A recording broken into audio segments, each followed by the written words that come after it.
sinasigawan ng fans dito, the energy. Yan, dahil lahat kami excited na i-welcome ang PBB Celebrity Collab 2.0 Second Big Placers. That is right. Ready na ba kayo makita sila? Oo, para kanina pa naman natin alam ang sagot. Well, the wait is over dahil narito na sila. Let's welcome sa unang hirit ang fighting prince ng Taguig, Heath Hornales. At ang wishful waray ng Samar, Crystal Meher!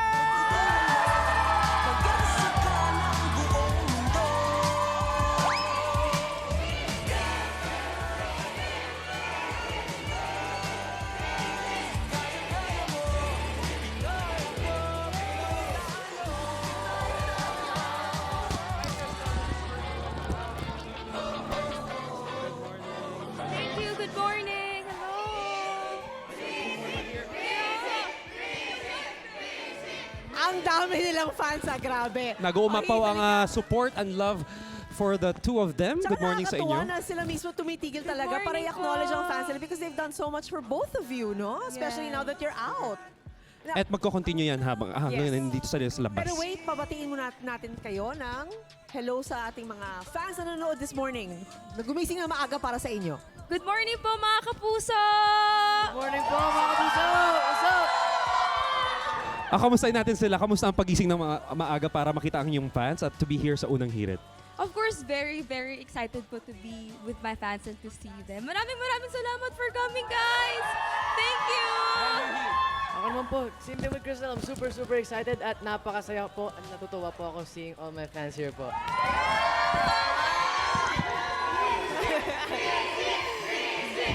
Okay, so ito, naka-get over na ba kayo from the big night? Ano ba yung una niyong ginawa right after getting out of the house? Ako po, hindi pa rin po talaga ako nakaka-get over. Grabe po yung love and support na binibigay po sa akin ng mga tao and super nagpapasalamat po ako doon.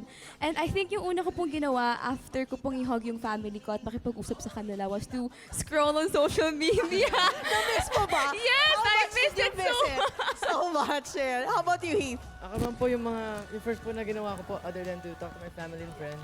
Nag-scroll po ako sa social media at pinapanood ko po yung mga edits ko po. Natutuwa po ako na sobra. Shoutout sa inyo lahat. I love those. At for sure yung Did it edits na yan. surprise you yung how many memes or how many edits were created sa inyo? Yes, super po. Nagulat po talaga ako na ang dami kong mga edits or memes. Oo. Hindi ko po talaga ini-expect yun, like super. Then tawan-tawa po ako pag nakikita ko. So I repost it, I like it, para lang malaman ng mga fans ko na na-appreciate yung and efforts nila. that's the reason also why they're here this morning supporting you. Yeah. Karamihan ng mga yan ay nandito yung mga gumawa ng edits na yan for sure. Well, ito naman tanong ng supporters nyo rito kanina. Anong pakiramdam na ang dami nyong supporters and fans? And 90% of them are here this morning dito sa unang hirit. Anong feeling, Crystal? Ako po, I'm just super duper grateful po for each and every single one of you. Mahal na mahal ko po talaga kayong lahat. I love you guys so much. I love you guys so much. Thank you so much. That's so You pure. have no idea. You had no idea when you were inside na ganito karaming fans. But actually, this is just kalingingan pa rin kasi marami online ngayon nanonood sa atin for you guys. Ako hindi ko po talaga na-expect na sobrang dami po talagang support na nabigay po sa akin. And I'm really thankful po na andun po sila para sa akin. And they're really the reason why I'm here po. Sa kanila po lahat ng credit po talaga. They're the one who was with me the entire time. They were my motivation po talaga.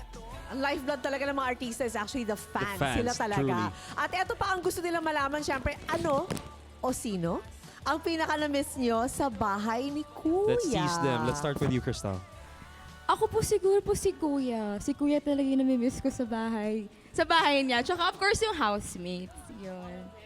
Kuya, kasi di ba yung boses niya biglang nakakausap ka parang, God, is that you? How about you? Ako naman po, ang pinaka-na-miss ko sa bahay is all the housemates po. And especially Kuya, kasi siya po talaga nagbibigay ng words of wisdom po sa akin at siya po yung tumutulong sa akin to get through the entire journey po. So I really miss Kuya. What an experience, no? Kasama mga kabataan din inside the house. Parang kayong barka-barkada lang, di ba? Na nagbuo ng friendship. And you learn from each other for sure. Yes. Ilang buwan sila magkakasama sa loob ng bahay. So, bibitinin muna namin kayo mga kapuso. Mamaya marami pa tayong pagkukwentuhan. Siyempre kasama sila Heath at Crystal. Abangan niya sa pagbabalik ng Unang hirit!